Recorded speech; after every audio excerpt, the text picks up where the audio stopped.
అంటే 'బాహుబలిలో' శివగామి పాత్ర లాంటిది. నా మాటే శాసనం లాంటిది. అది చెప్పిందంటే ఇక తిరుగులేదు. కట్టప్ప లాగా బోలెడంతమంది ఉంటారప్పుడు. యూరప్ దేశాలు, నాటో దేశాలు. ఇప్పుడు అమెరికా పెద్ద కామెడీ పాత్ర అయిపోయింది. బైడెన్ ఉన్నప్పుడైనా, ఇప్పుడు ట్రంప్ ఉన్నప్పుడైనా సరే. అమెరికా రోజూ చెప్తానే ఉంది యుద్ధం ఆపమని.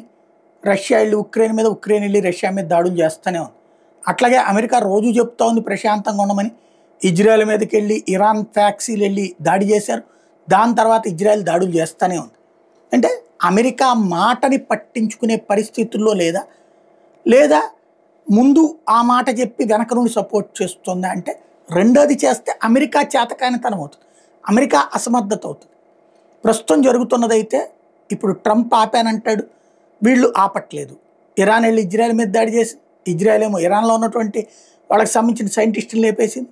ఓవరాల్గా ఫ్లేరప్పే తప్ప క్లోజింగ్ అట్మాస్ఫియర్ కనిపించట్లేదు.